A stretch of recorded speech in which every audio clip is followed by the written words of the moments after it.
Hey, good morning, Cody. Thanks for joining the show today. Yeah, thank you so much for having me. So you're going to be coming to our outdoor expo. For those that may not know a lot about you, why don't you tell us a little bit about yourself?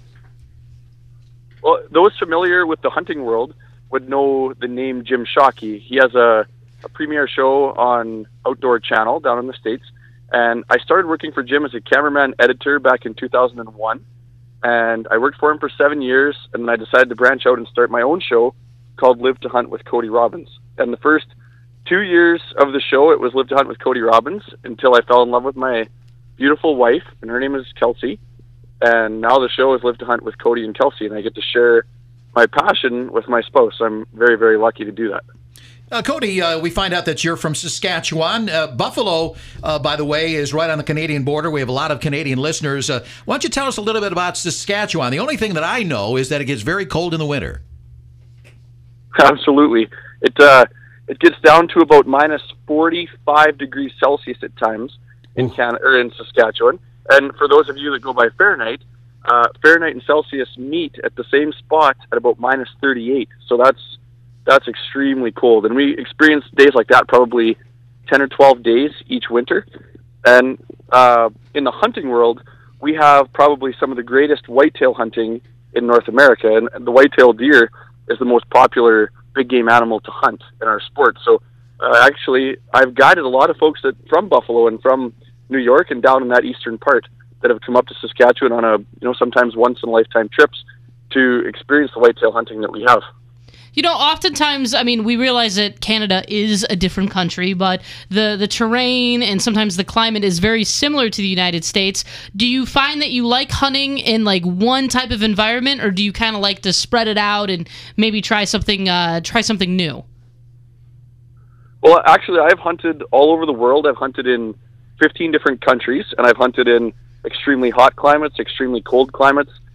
And I would have to say my favorite place to hunt would be, the far, far north, the Yukon, Alaska, northern British Columbia. It just seems to be the last portions of untouched wilderness that you can get away, where you can be out in the middle of nowhere. There's no cell phones. You have no service, so you have no choice.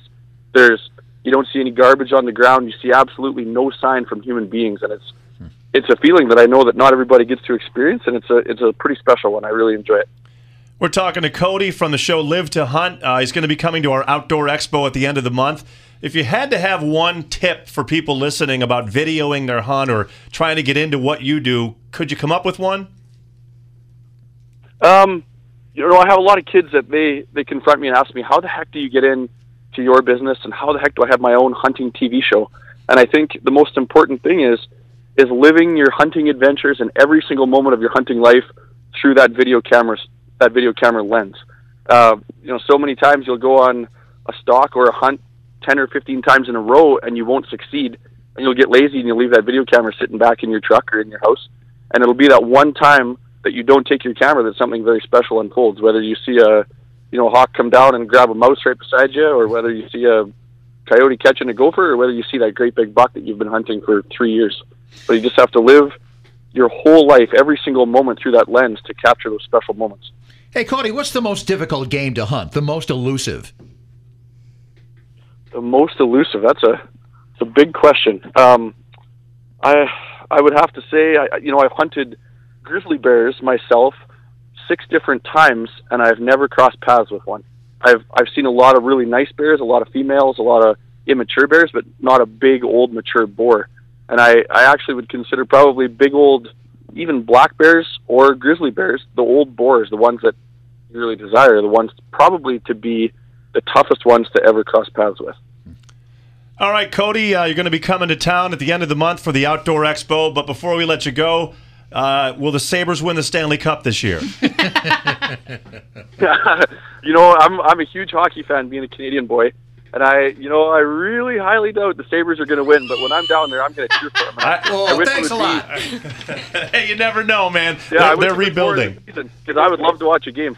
But, excellent. All right. Well, thank you so much, Cody, and we'll see you in just a couple weeks. Come down there to your beautiful town and meet some new people.